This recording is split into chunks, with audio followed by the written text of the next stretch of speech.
오늘도 참으로 복된 날입니다.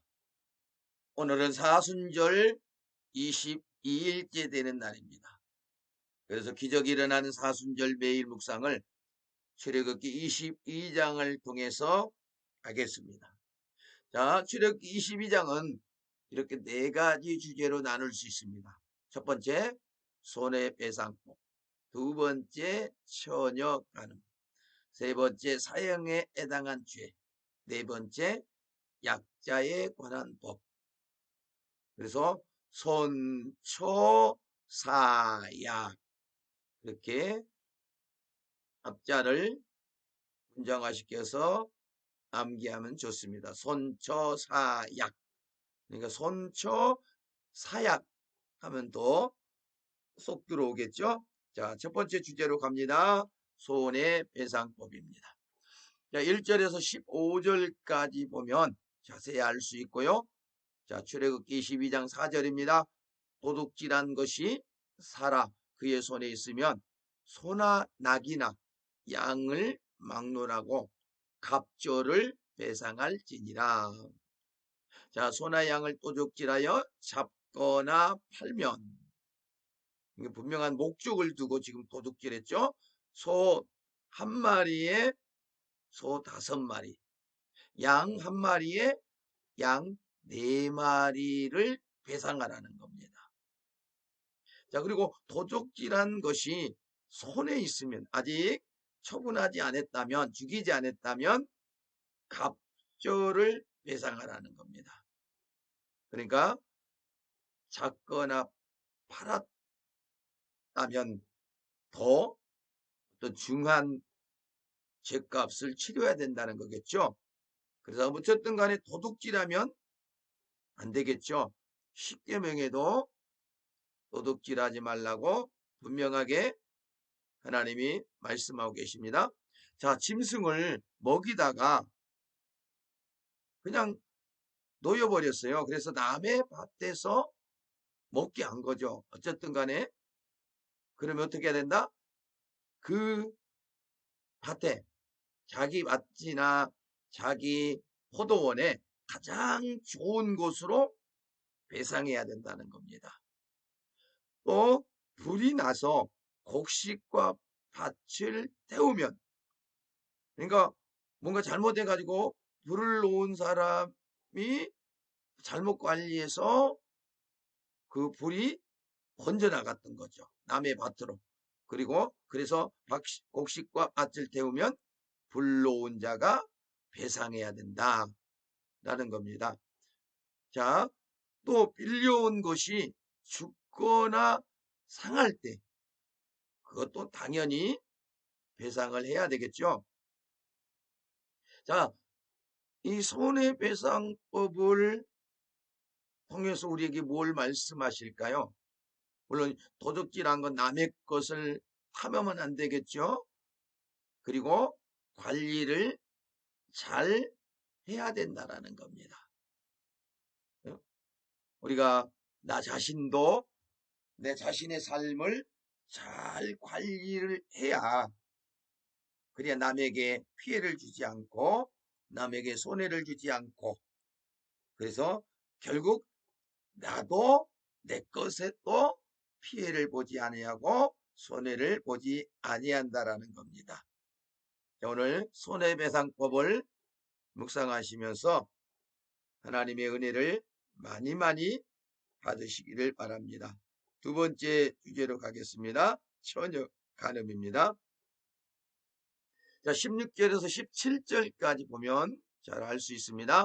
출애굽기 22장 16절입니다. 사람이 약혼하지 아니한 처녀를 꾀어 동침하였으면 납배금을 주고 아내로 삼을 것이요. 자, 처녀를 깨웠대요.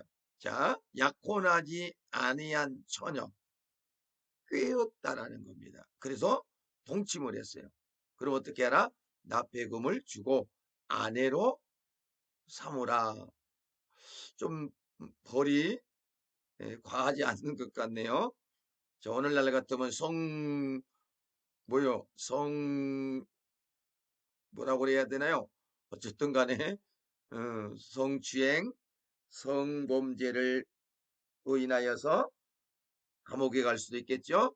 자, 만약에 아버지가 거절했어요. 나는 당신을 사위로 맞이하고 싶지 않다. 그러면 납폐금을 돈으로 주고 이제 끝내라는 거죠. 자, 어쨌든 우리는 육신의 모든 것들을 잘 관리를 해야 되겠죠. 그러나 영적인 간음, 우리는 더욱더 깊이 깊이 생각하면서 하나님 앞에 온전한 믿음의 삶을 살아가야 될 줄로 믿습니다. 자, 세 번째 주제로 가겠습니다. 사형에 해당한 죄. 자, 21장에도 사형에 해당한 죄 있었죠? 특별히 한 가지만 얘기하자면 부모님에 대한 것, 부모를 치는 자, 부모를 저주하는 자 반드시 죽임을 당한다라는 겁니다. 자, 오늘 22장에도 세 부류의 사람들이 나오죠. 자, 무당을 살려두지 말라. 자, 그 다음에 짐승과 행음하는 자는 반드시 죽일지라. 세 번째, 다른 신에게 제사하는 자는 멸할 것이라. 여러분, 우리의 생명은 소중한 겁니다. 하나님이 만드신 생명, 그 소중한 생명을 죽이라고 할 때는 이 죄가 얼마나 큰 것인가를 우리에게 말씀하고 있다는 겁니다. 또한 하나님이 얼마나 싫어하시는가를 우리에게 말씀하고 있다는 겁니다. 자, 이런 것들 자 생각하시면서 어쨌든 간에 우리는 하나님이 싫어하시는 것들, 하나님이 미워하는 것들을 하지 아니하고, 아니 절대적으로 해서는 안 된다는 걸, 멸망당한다는 것. 우리가 멸망당하면 우리의 육신의 생명뿐만 아니라 영원한 생명, 현재의 생명뿐만 아니라 영원한 생명까지 멸함을 받는다는 생각을 해야 되겠습니다. 어쨌든 하나님 말씀에 늘 순종하면서 복된 삶을 살 수 있기를 바랍니다. 자, 다시 갑니다. 네 번째 주제로 가겠습니다. 약자에 관한 법입니다. 자, 출애굽기 22장 25절 같이 한번 읽어보겠습니다. 내가 만일 너와 함께한 내 백성 중에서 가난한 자에게 돈을 구워주면 너는 그에게 채권자 같이 하지 말며 이자를 받지 말 것이며. 자, 가난한 자에게 돈을 구워줄 수 있겠죠. 그러면은 구워주려고 하면은 어떻게 하라? 이자를 받을 생각을 하지 말라는 거죠. 채권자 같이 뭔가 그 돈을 구워주면서 좀 이 가난한 자에게, 돈을 꾸는 자에게 뭔가 좀 뭔가 억압하는 그런 어떤 느낌을 갖지 않도록 하라는 것이기도 하겠죠. 자, 이자를 받지 말라.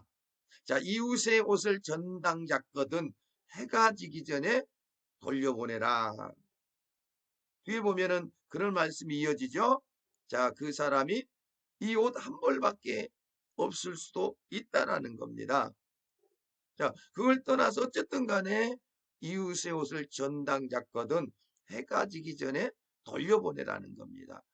그 한 벌밖에 없는 그 사람의 마음을 헤아리고 그 사람의 형편을 살펴보고 그래라는 거겠죠.